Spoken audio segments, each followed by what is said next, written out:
মাত্র 3 পিস বাসি পাউরুটি দিয়ে ডুপ্লেক্স পুডিং বানিয়ে নিলাম। পুডিংটা দেখতে যতটা সুন্দর হয়েছে, খেতে তার চেয়েও অনেক বেশি ভালো হয়েছে। আর এই পুডিংটা আমার কাছে বানাতে এত ভালো লাগে কারণ হচ্ছে এটা বানানো খুবই সহজ। আমার বাসায় তো সবাই এটা খুবই পছন্দ করে। আশা করছি এই পুডিংয়ের রেসিপিটা আপনাদের কাছেও অনেক ভালো লাগবে। ভিডিও ভালো লাগলে একটা শেয়ার দিয়ে দিবেন। আর কে কে পুডিং খেতে পছন্দ করেন একটা রিঅ্যাক্ট দিয়ে কমেন্ট করে জানাবেন। তো পুডিং আমি যেই পাত্রের মধ্যে বানাই সাধারণত আমি সেই পাত্রের মধ্যেই ক্যারামেলটা তৈরি করে নিই।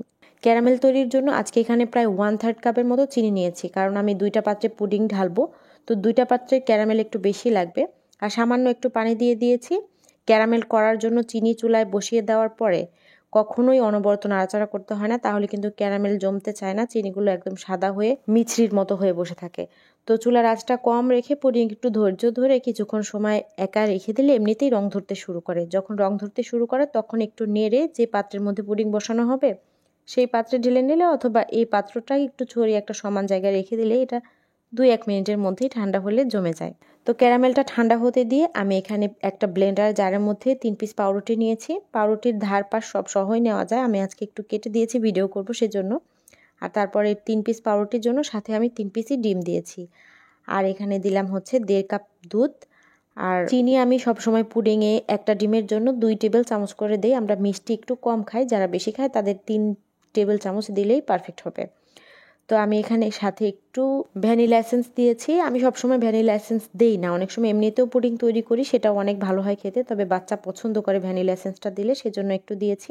সব ধরনের ভ্যানিলা এসেন্সের ফ্লেভার কিন্তু সুন্দর হয় না, আমি সবসময় ফস্টার ক্লার্কের ভ্যানিলা এসেন্সটা ব্যবহার করি, এটার ঘ্রাণটা অনেক সুন্দর হয়। আর তারপর পাউরুটি আর ডিম দুধের মিশ্রণটাকে আমি ব্লেন্ডারের মধ্যে কিছুক্ষণ ব্লেন্ড করে নিয়ে তারপরে যে পাত্রের মধ্যে ক্যারামেল জমিয়েছিলাম সেই 2টা পাত্রের মধ্যে ঢেলে নিলাম।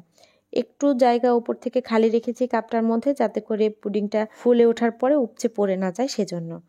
তো দেখতেই পাচ্ছেন একটা বড় প্যানের মধ্যে আমি একটা কাপড় বিছিয়ে তার উপরে পুডিংয়ের পাত্রগুলো বসিয়ে দিয়েছি। স্ট্যান্ড দিয়েও বসানো যায়, তবে এখানে আমি 2টা পাত্র যেহেতু বসিয়েছি, এরকম করে কিন্তু অনেকগুলো পাত্র একসাথে দিয়ে পুডিং তৈরি করা যায়, অনেক ইজিলি, খুব সুন্দর পুডিং হয়ে যায়।